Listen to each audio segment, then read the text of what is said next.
Thank God it's Friday. Time to do 55 minutes of business right here on Business Incorporated. And here's what we have prepared for you today. In Kenya, the revenue target for the first quarter of 2024-2025 has not been met. Zimbabwe's president has signed the budget into law for 2025.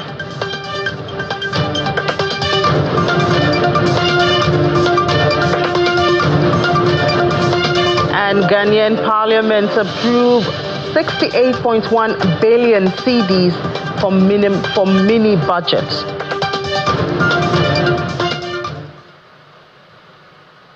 Good afternoon, everyone. I'm Ini John Mekwa. Let's do business.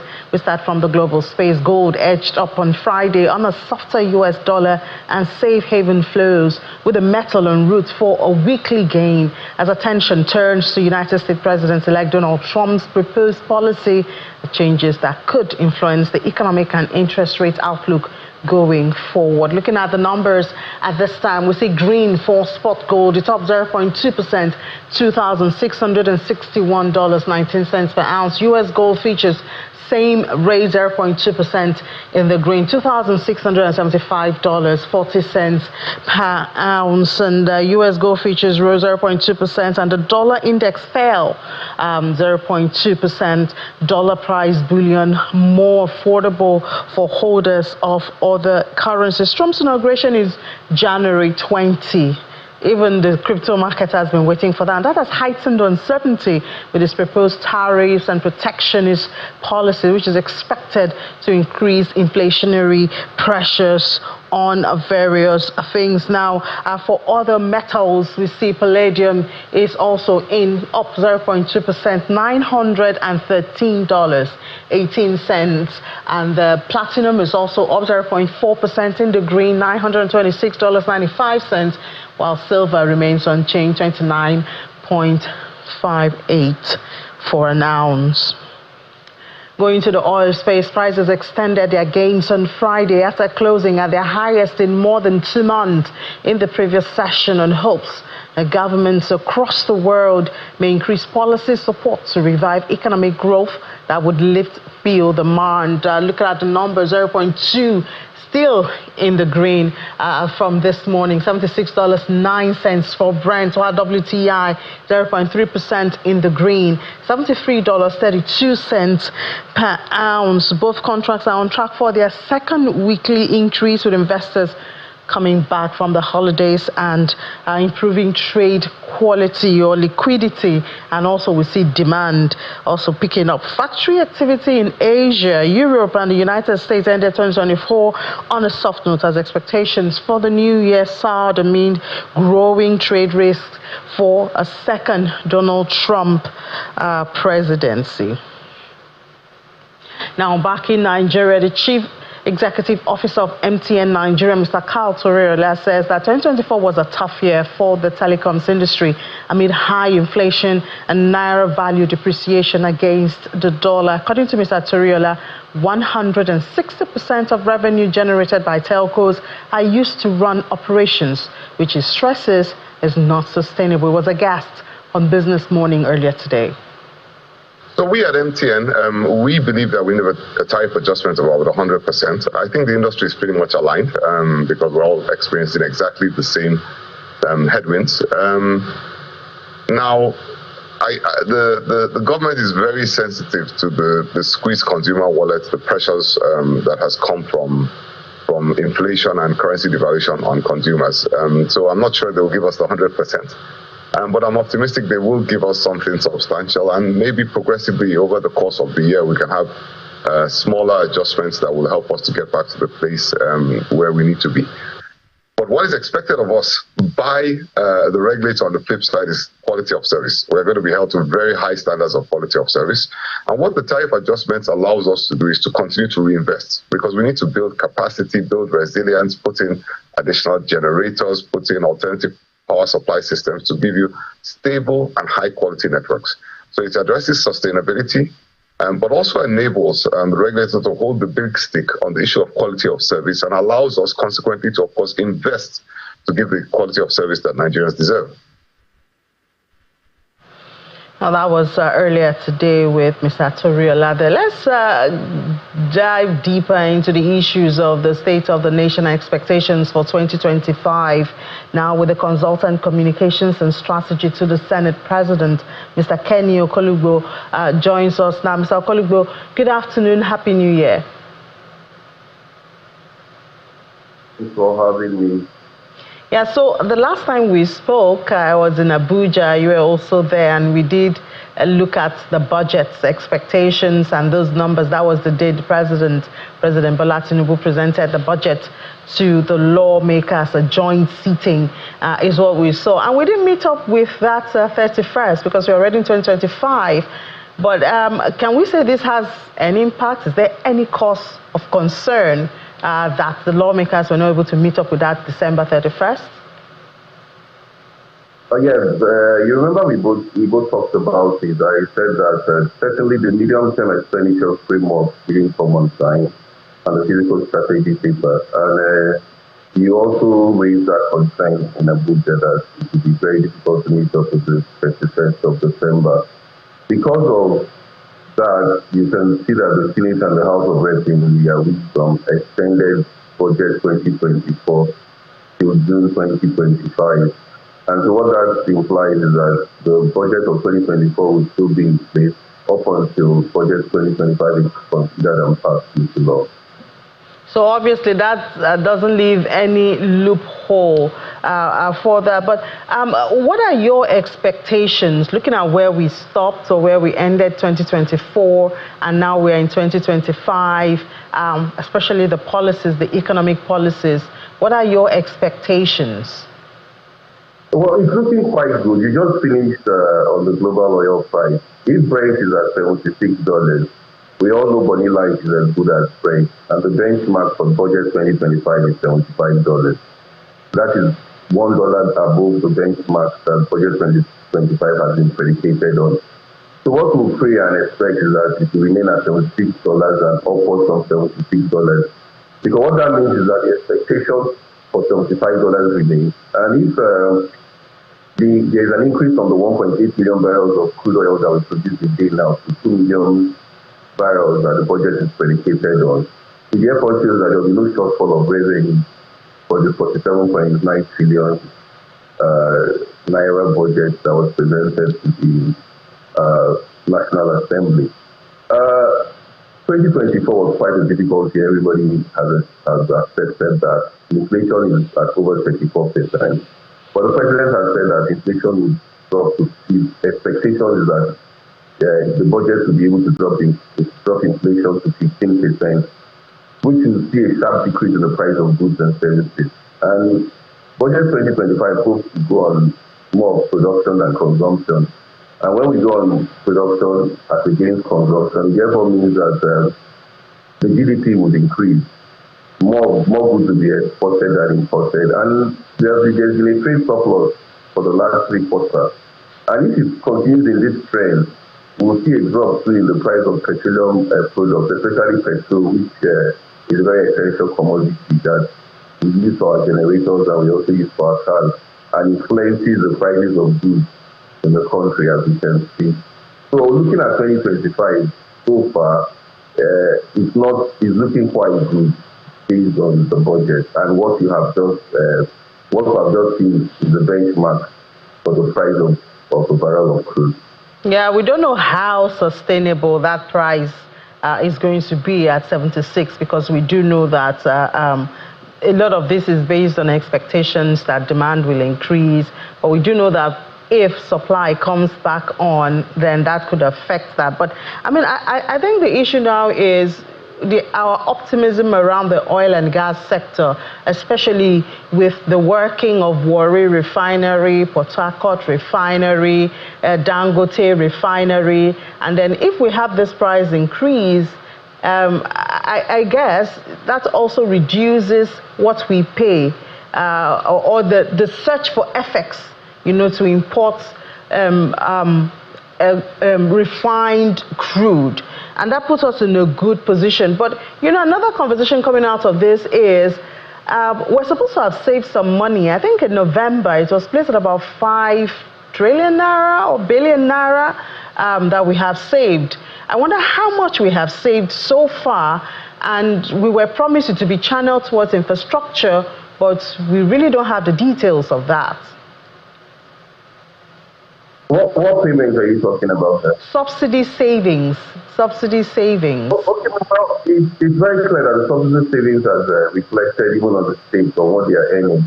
And that's why you see some states, like my state, for example, in Delta, sometimes earn over or close to 40 billion naira a month in terms of revenue, which has never been seen before. So what it means is NNPC has declared profitability. In a long while, NNPC has been declared very long. And like you have rightly said, with Warri Refinery and Port Harcourt Refinery producing, which is not as much as Dangote. But what it means is that, like I said earlier, the prices of petrol will come down. You can see that the dollar has already come down in December. Why did the dollar come down in December? It is obvious that most of the people who came from the diaspora for the holidays, the USI, the Christmas holidays, brought in a lot of forex. So supply outweighs demand. Once you have supply outweighing demand, it drives down the prices of goods and services, which was what the president said clearly in his budget speech. He said, look, if we have a lot of production than consumption, we will have more sources of supply than demand, and naturally inflation will come down. And so what I think budget 2025 will concentrate on, which I know the National Assembly would also have it at the back of their mind, knowing what the senior president has said, is to explore other areas apart from oil, which is the monoproduct that we have mainly dependence on. Explore that area, especially from the mining sector. Don't forget the value mining contract that was chain contract that was just signed by President Bola Tinubu through his Minister of Mining in France. If those areas are exploited, especially at the agricultural aspect, which will be worked upon, we will have a lot of agricultural produce. And by the time we have food security and have enough food products to export, we will have forex, which will drop down the prices of goods. Because what we have always dependent on, is basically forex. And forex is the dollar, which has dictated our economy to a large extent. Once we have this in large supply, we might be stopped that we might go below the 1,500 naira benchmark that was used in terms of exchange rate. Yeah, so, the other part of the budget, which a lot of economists, I haven't met an economist or spoken to an economist who agrees with the 15% target of inflation. They say it's unrealistic, but I guess the lawmakers cannot do anything about that. But I wonder what impact that will have to implementation of the budget. Yeah, but like you rightly know, the budget is the law. What the lawmakers would do is to tinker with the budget. They will tinker with it in the sense that being a representative of the people, they're going to look at every aspect of the budget. So areas that they think they have to add to, they will add to it. The areas they think they have to remove from, they'll remove from it. Which is why sometimes it's used. We talked about this on the program in Abuja. People talk about budget padding. Budget padding is not illegal. It's a case of looking at ministry, departments, and agencies which enough funds have not been funded or provided for, and they provide for those areas. And so, by the time this budget now comes out, it will be the best. It will be the best interest of the nation. Because there is nothing the lawmakers can do in terms of control of the variances of the market forces, which will determine what the president is saying, driving from 34% to 15%. Even the president does not have control over that. What he's saying is that with the policies he has put in place, with the budget he has also brought, he's hoping and expecting that if it goes according to plan, it will drop from 34% to 15%. Yes, it's going to be a tall order, but it's not impossible to achieve. So another issue is the cost of governance.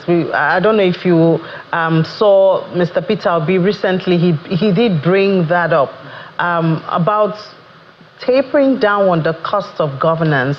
I wonder if the lawmakers can do anything to this. I mean, they are the lawmakers, and if we say that we're running an expensive government at an austere time, shouldn't something be done about it? Oh, certainly.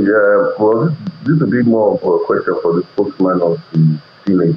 But the truth about it is that every lawmaker is conscious of the fact that running costs to take the back burner.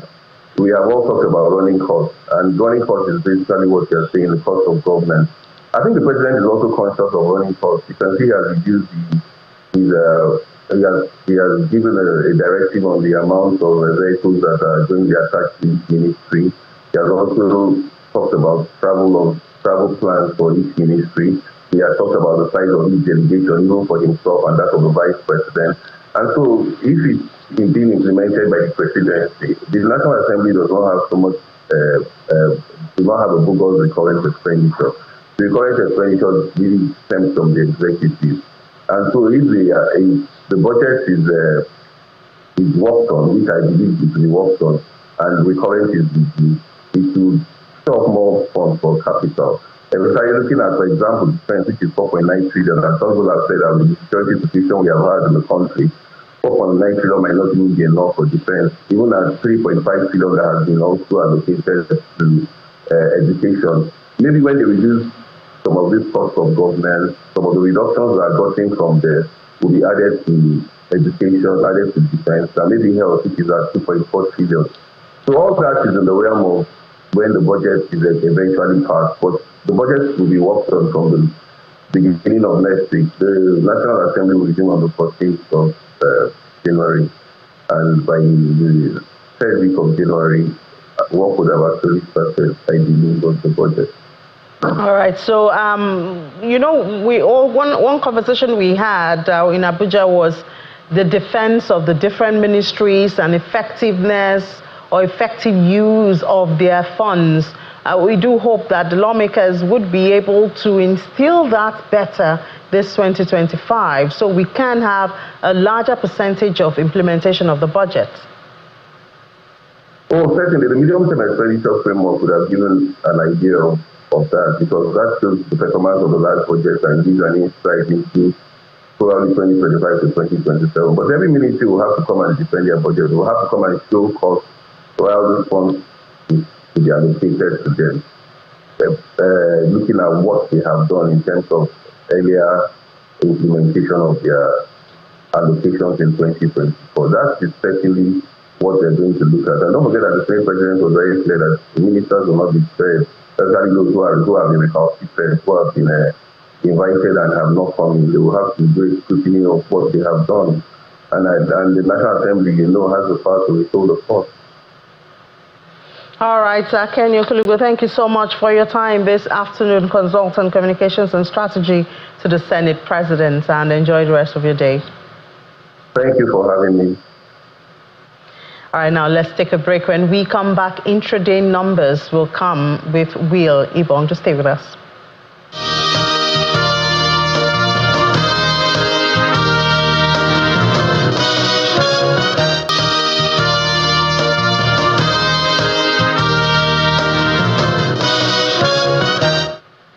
Welcome back. Still watching Business Incorporated on Channels Television. We head to the markets now for Friday intraday numbers with Will Ibong. Will. Good afternoon, Nini.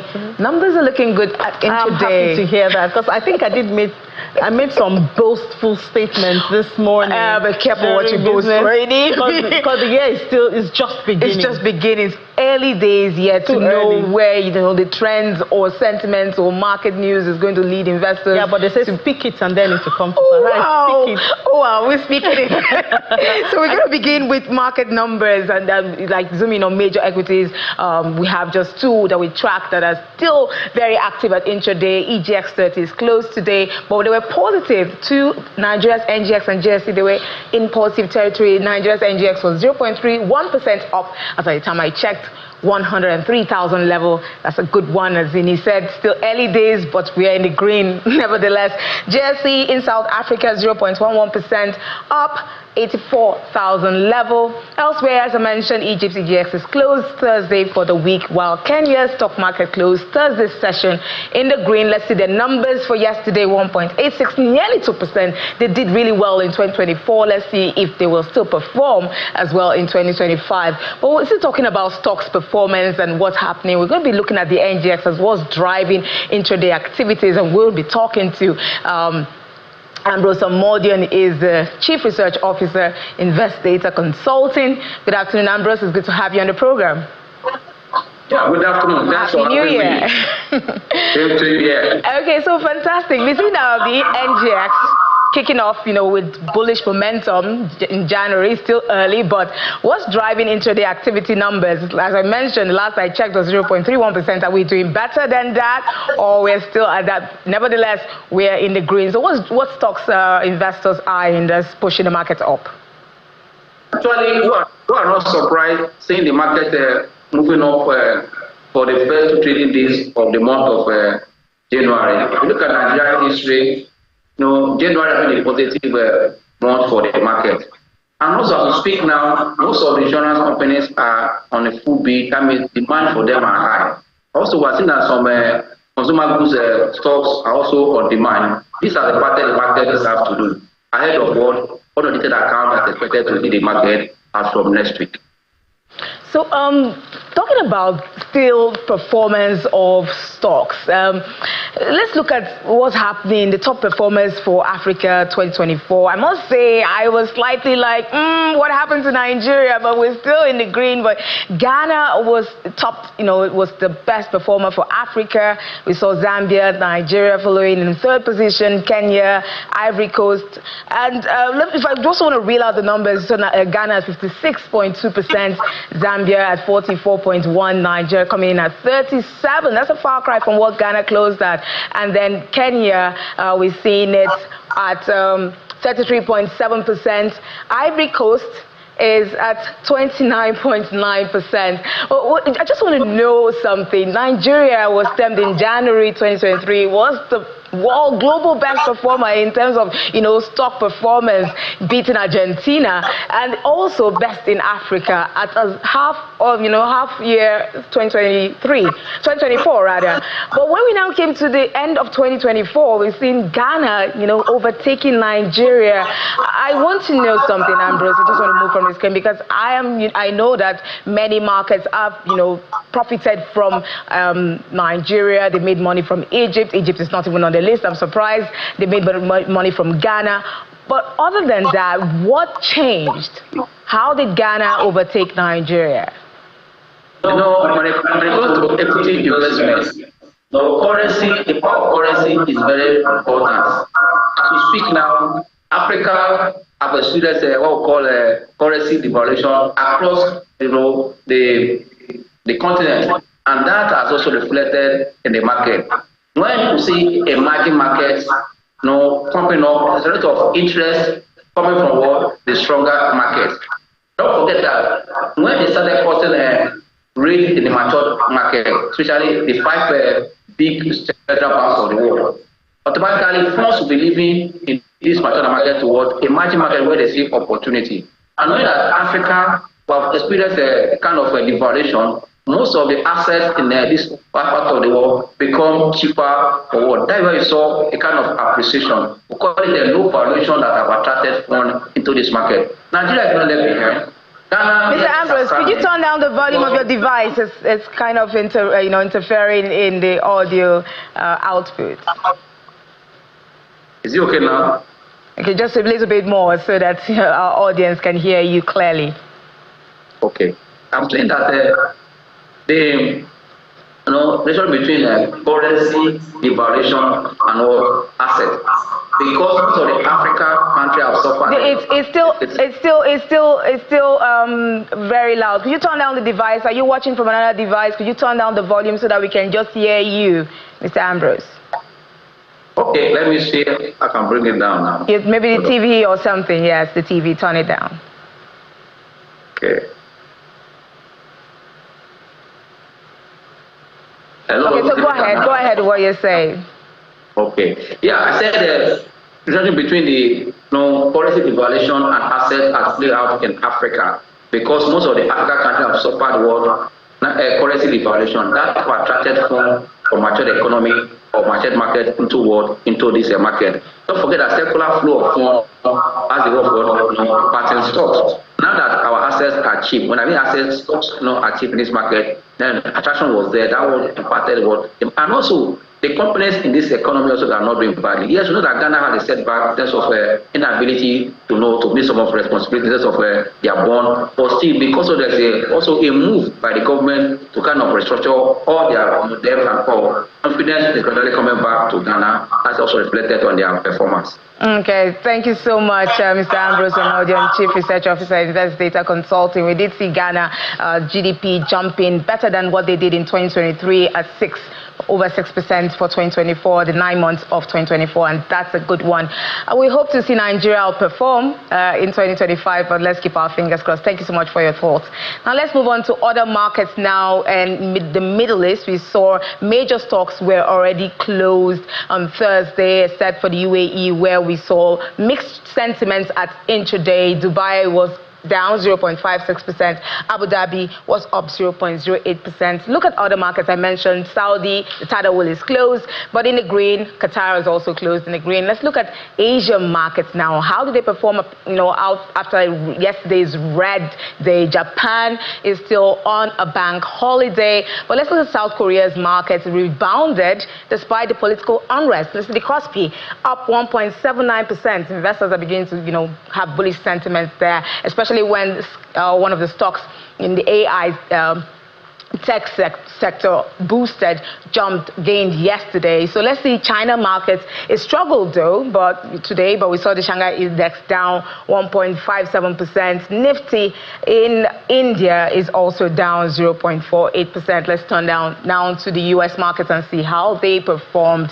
It was a late start for them because futures markets always open very early, but today they kicked off really late. But let's see how they did. Slightly in the green, they rose slightly after yesterday's red day. It's more like investors will be cautious, but right now they're beginning to come back to the market. 0.13% for the Dow Jones futures, S&P futures also up 0.2%, and Nasdaq 0.35%. After a volatile start to the week, we did think that investors were not going to get into the market, but right now they are doing their thing again. But we're going to get a sense of how yesterday performed with our correspondent, Maria Bird.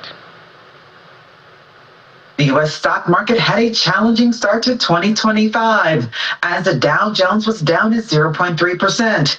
The S&P 500 was down at 0.2%. And the heavy tech Nasdaq was also down at 0.2%. Many investors were a bit concerned as the day started off in the green. This was a challenging way to begin the new year, but investors were expecting to see some challenge as inflation reports are still expecting to see inflation over the next few weeks and days ahead. But this does mean that we could be seeing some more challenging days ahead, and likely we will not see interest rate cuts in the beginning of 2025. Investors are watching to see how this will play out, but hopeful that the end of the week could show some positive signs and an upward swing in the U.S. stock market. Thank you, Maria. Now we'll just looking at that, still in the U.S., Treasury bills fell today as investors considered the economic outlook for the new year amid quiet trading. Yesterday was the red. Today, they're bouncing back, coming back in the green. So sentiments are improving in that space right now. So it's going to be, exploring these markets and seeing how they perform. It's still early days, but the markets, you can't tell where the direction where it will go. Anytime it's going to change. So, especially for Nigeria, the economy is, investors are keeping an eye out to see how we'll perform in terms of GDP, last quarter performance, how 2024 really ended. The 9 months was a bit fair. And pursuit for the 15% inflation target. He said it's a bit ambitious, but let's see. Someone said, an economist said it was wishful thinking. It was wishes. Let's hope that this wish comes true. I'm sure that the president did put some, very hot thinking heads together to, come up with that number. Yeah, they see what we don't see. Of course. Let's be hopeful. Let's be hopeful. All right, Will, thank you so much. Now let's move on to Berlin, where the German economy has been shrinking for 2 years in a row. And that's worrisome, as Germany used to be the economic engine of the continent. However, even in times of crisis, there seems to be some good news. Lars Holter brings us good news today. Hi, Lars.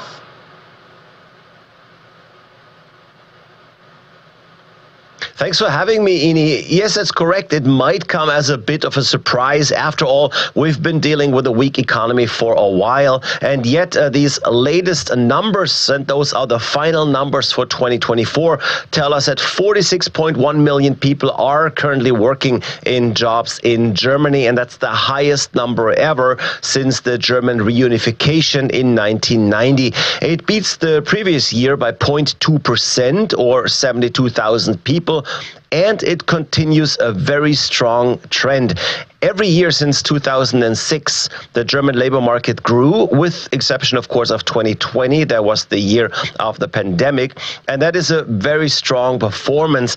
But, and here's the grain of salt in this report, the dynamic behind this job growth is weakening. The growth rate in the labor market was 1.4% in 2022, and then 0.7% in 23, and now finally 0.2%, as I said.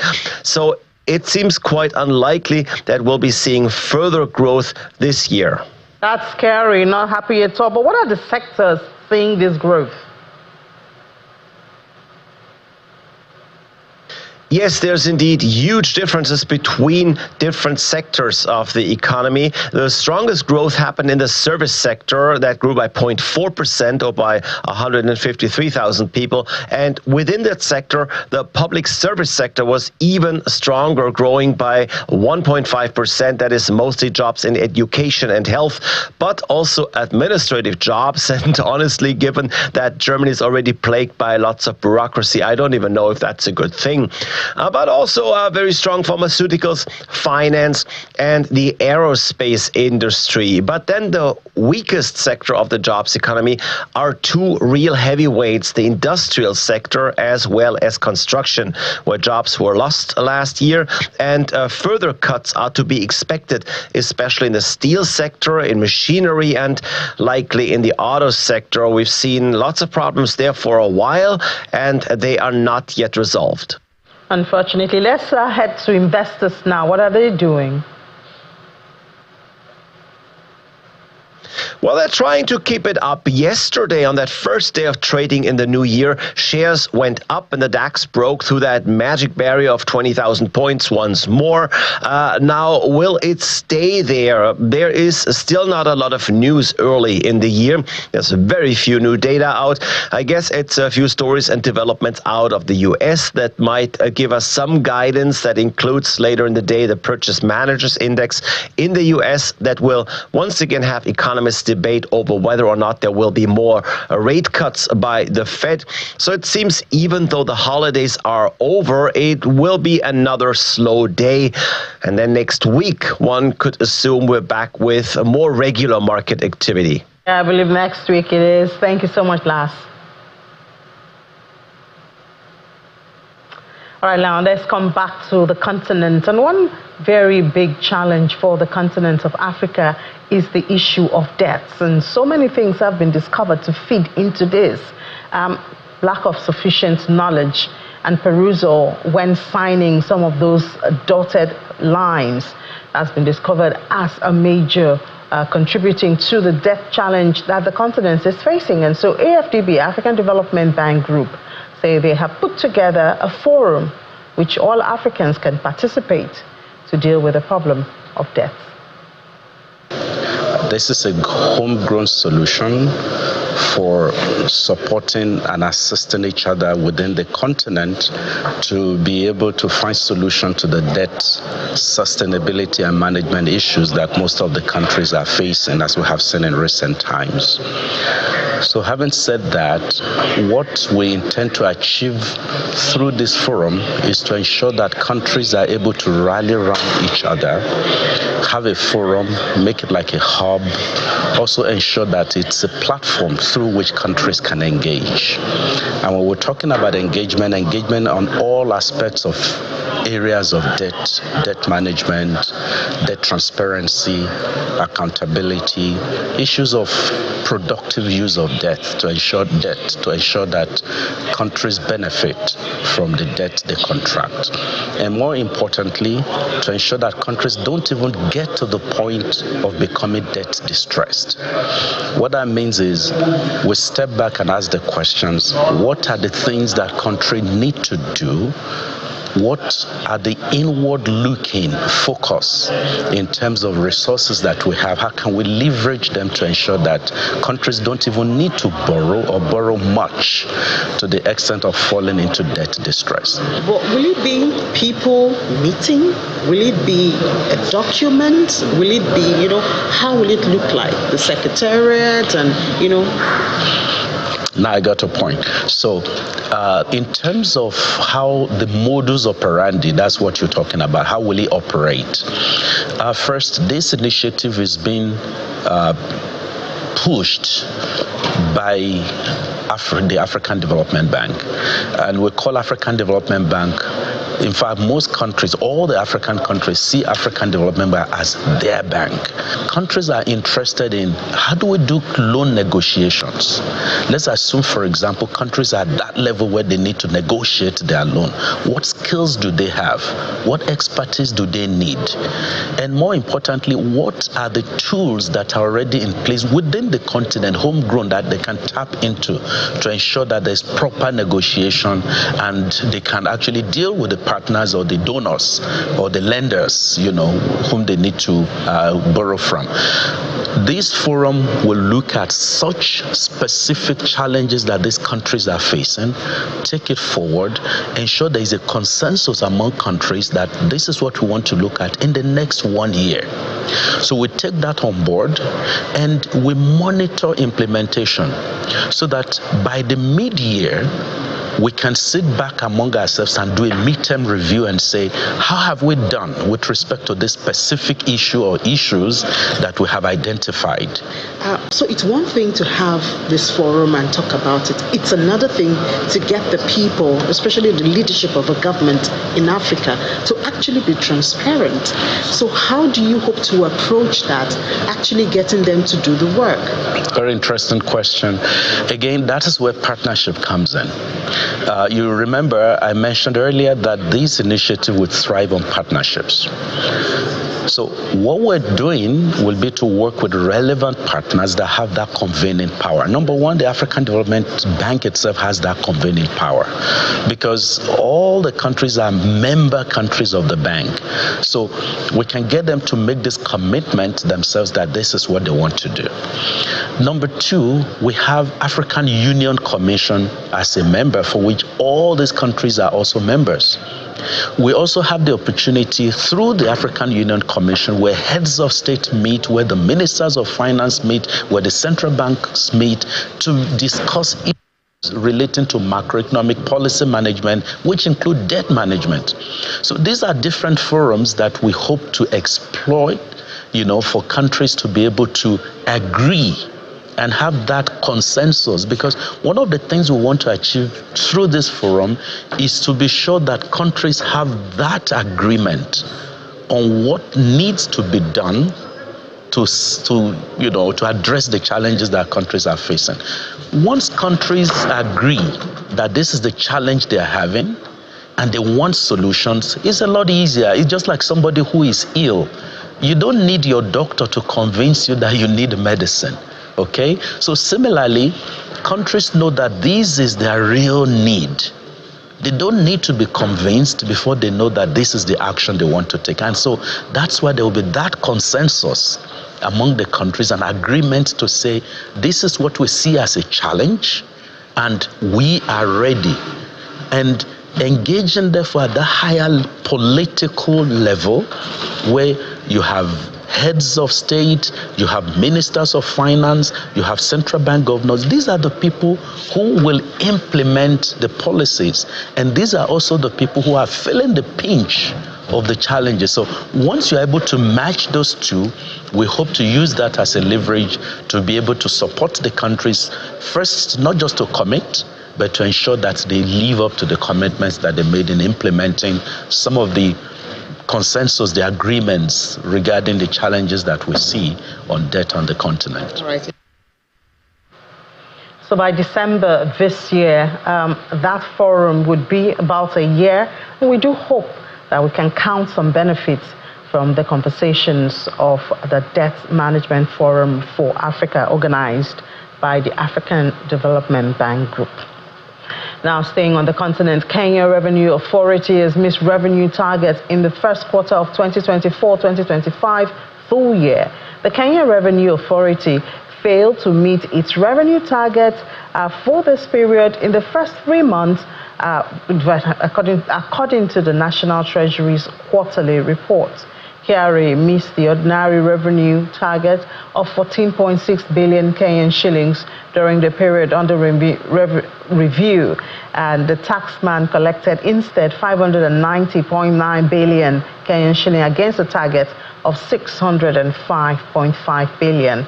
However, total revenue increased 11.5% compared to 10.5% in September 2023.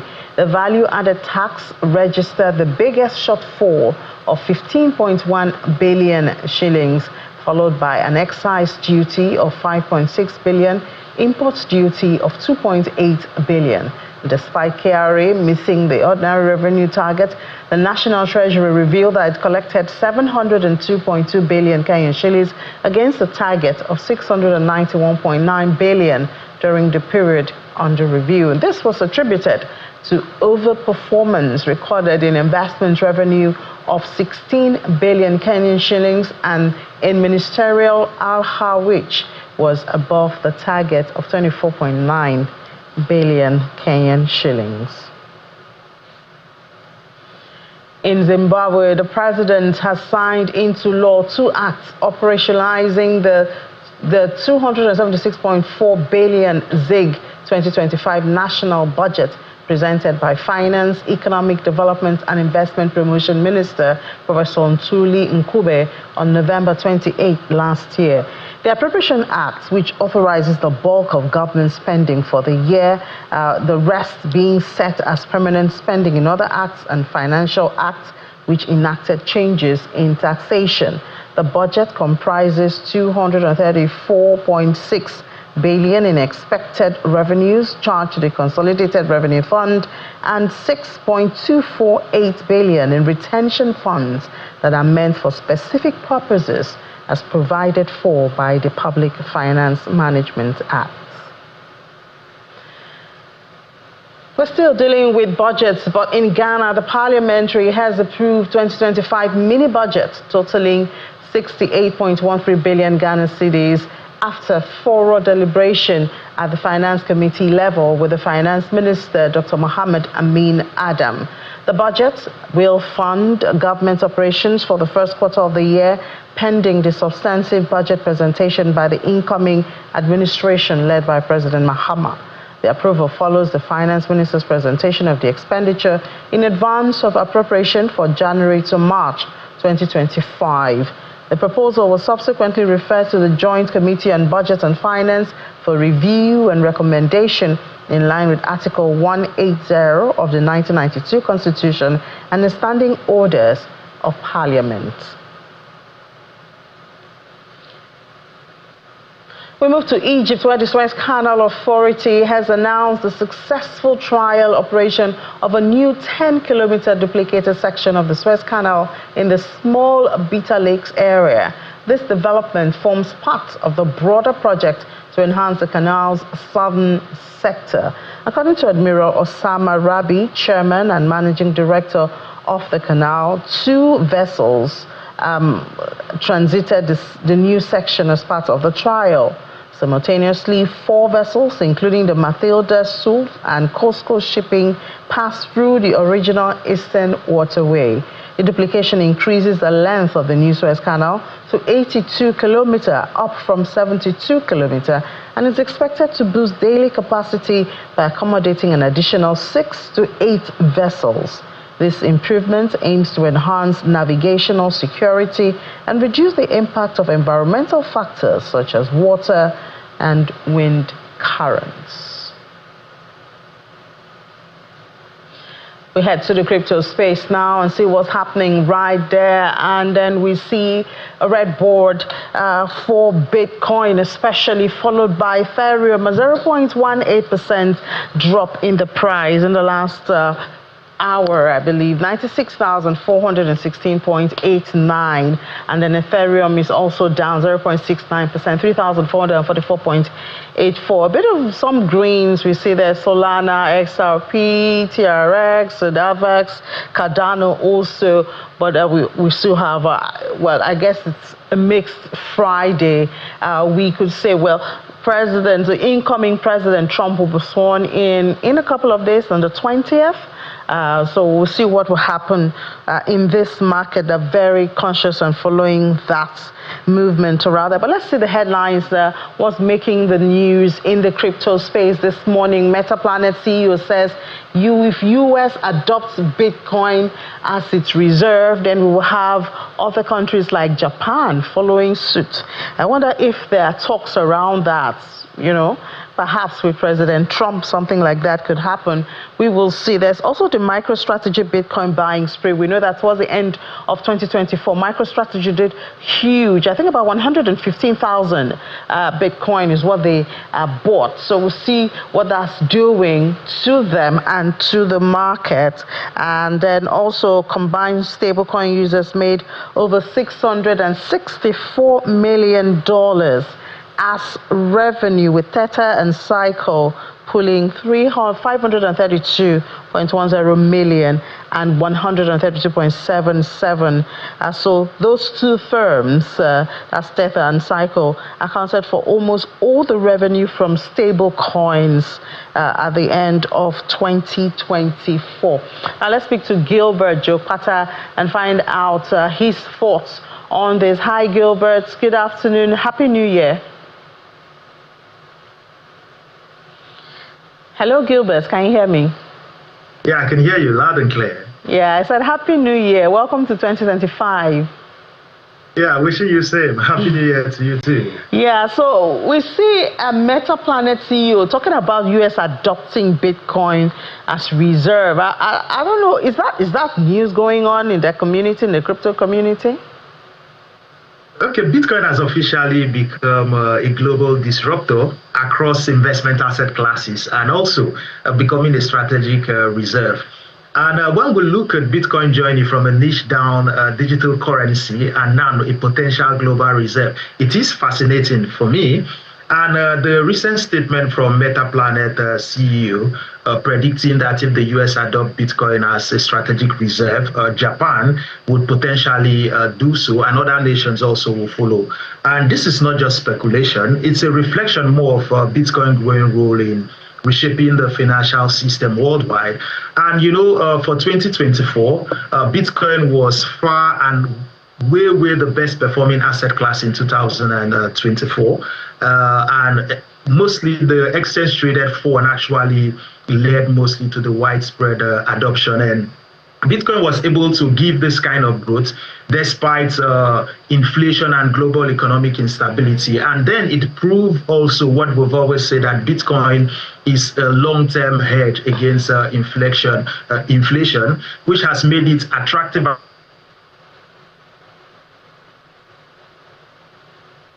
Oh, looks like we have a bit of reach there with Gilbert's network. I hope we can get him to come back. So I was just thinking to myself that is it because of the incoming swearing in of Mr. Trump that has brought this notion? We know that, of course, Mr. Donald Trump is very positive towards crypto generally. But will it be up to the extent of seeing the United States turning to Bitcoin for their reserve? And of course, if the US adopts that, well, needless to say that a whole lot of countries will also be positive towards that. I wonder what Nigeria would be doing if Nigeria would adopt something like that. But I mean, we'll wait and see. It's just a couple of, I think, 2 weeks or so. Then we'll have Mr. Donald Trump as the next president for his second term in the United States. already we see markets and countries taking positions because of his comments on tariffs and fines and all of that. If you are a country thinking to go the way of BRICS, to de-dollarize, you know that Mr. Trump will be coming after you. So we already see countries taking position and trying to hedge around, what could happen with increased fines. China is top on that list. So would we see a presidency led by Donald Trump turning to Bitcoin for reserve? I just wonder. I wish we could have Gilbert tell us what he thinks or how he sees that going. But in the coming days, I'm sure that this will be a conversation that we'll be having here on this program, and we will get different thoughts on that. And then, of course, the other one is we saw MicroStrategy. A lot of people have called it aggressive Bitcoin buying. That's how they ended the year 2024. And yes, Bitcoin did have a huge positive